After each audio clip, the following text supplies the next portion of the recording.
आज की इस वीडियो में हम आपके लिए करवा चौथ व्रत की कथा लेकर आए हैं। एक बार 7 भाइयों की एक बहन थी। 7 भाई उसे बहुत प्यार करते थे। एक बार कार्तिक माह की चौथ आई और उस चौथ का व्रत उन 7 भाइयों की बहुओं ने यानी उनकी भाभीयों ने और उन्होंने उन्होंने करवा ने उसका नाम करवा था, उसने रखा। तो शाम को जब उसके भाई भोजन करने बैठे तब अपनी बहन से कहा कि आओ बहन भोजन कर लो। तब उसने कहा नहीं, आज मैं चांद देखकर ही अर्घ देकर ही मैं भोजन करूंगी। तब उनके भाइयों ने क्या किया, एक पेड़ के ऊपर दीपक जलाकर छलनी में चांद उगा दिया और अपनी बहन से कहा देखो बहन चांद उग गया है, अब तुम अर्घ देकर भोजन कर सकती हो।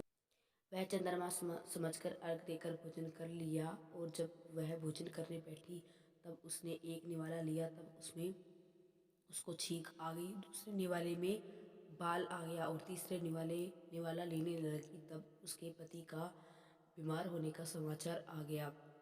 तब उसकी भाभीयों और उसकी माँ ने उसको इस सच से अवगत करवाया। उनकी माँ ने उन्हें भेजने की तैयारी की और उनकी तैयारी के लिए उनके कपड़े निकालने के लिए जब संदूक को खोला तब उसमें जो रंग बिरंगे कपड़े थे बेरंग हो गए और काले और सफ़ेद हो गए। तब उनकी माँ ने उसे कहा कि तुम घर जाते अपने ससुराल जाते वक्त सबके छोटा बड़ा बूढ़ा जवान बच्चा जो भी कोई मिले सबके पैर छूती जाना और जो तुम्हें बुढ़ सुहागन रहो का आशीष दे तब अपने पल्ले से उसको गांठ बांध लेना। तब वह घर से निकल गई और चलते समय जो उसको वो रास्ते में मिला वह उसके पैर छूते गई। सब ने उसको खुश रहो, सदा सुखी रहो और स्वस्थ रहो का आशीर्वाद मिला, लेकिन किसी ने उसको सुहागन होने का आशीर्वाद नहीं दिया। जब वह अपने ससुराल में घर में प्रवेश करने लगी तब उसकी एक नन्ही ननंद छोटी जो कि आंगन में खेल रही थी वह उसने उसके पैर छुए। तब उसने कहा सदा सुहागिन रहो, उसने सुहागिन का आशीष दिया। तब उसने पल्ले में गांठ बांध ली। जब वो भीतर गई तब उसने देखा कि उसके पति को मृत अवस्था में सुला रखा था। वह जोर जोर से विलाप करने लगी, रोने लगी और उसने कहा कि नहीं, मैं अपने पति को कहीं ले जाने नहीं दूंगी। सबने कहा कि नहीं, ये पागल हो गई है, इसकी वजह से इसका पति मर गया है और अब ये विलाप कर रही है। उसके पति को अंतिम संस्कार के लिए ले जाने लगते हैं। तब वह कहती है कि नहीं, मैं अपने पति को नहीं ले जाने दूंगी और वह जोर जोर से रोने लग जाती है। तब वह सब कहते हैं कि ये पागल हो चुकी है। तब सब कहते हैं कि इसको ऊपर वाला कमरा दे दिया जाए और वह ऊपर उसको अपने पति को ले जाती है और उसी को एक कमरे में भेज देते हैं। उसके लिए वहीं आटे की भूसी की रोटी बनाकर भेज दी जाती है और हर महीने की चौथ का व्रत रखती है और अपनी को क्षमा के लिए याचना करती है। तब वह हर माह की चौथ प्रकट होती है और उसे आशीष देती है और कहती है कि तुमने जो भूल की है वह कार्तिक माह की चौथ तुमसे नाराज़ है।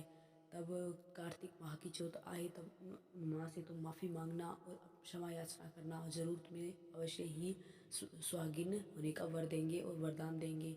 जैसे जैसे हर महीने बीतता जाता है और वह व्रत करती जाती है चौथ का।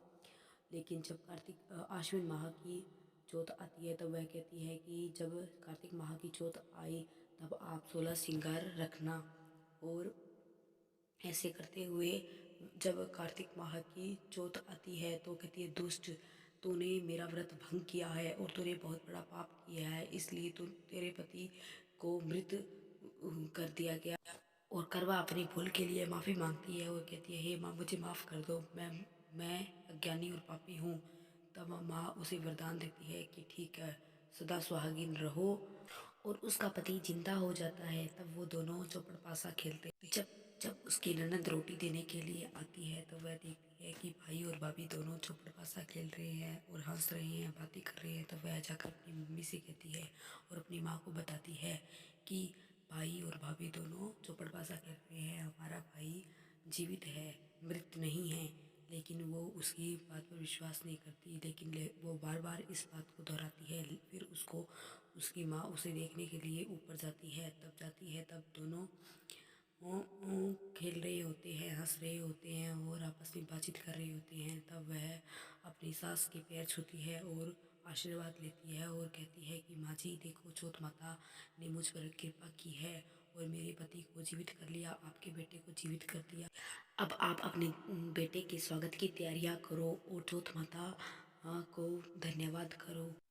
और सारे गांव में निमंत्रण भिजवा देते हैं और बैंड बाजे के साथ खुशियों के साथ उन दोनों का स्वागत करते हैं।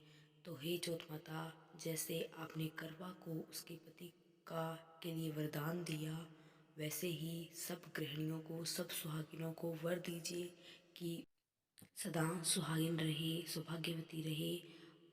हे चौथ माता, आप जैसे करवा को टूटी वैसे हम सबको टूटना, हम सबको वर देना, हम सबको वरदान देना, आपकी कृपा हम सब सुहागिनों पर बनी रहे। जय चौथ माता की।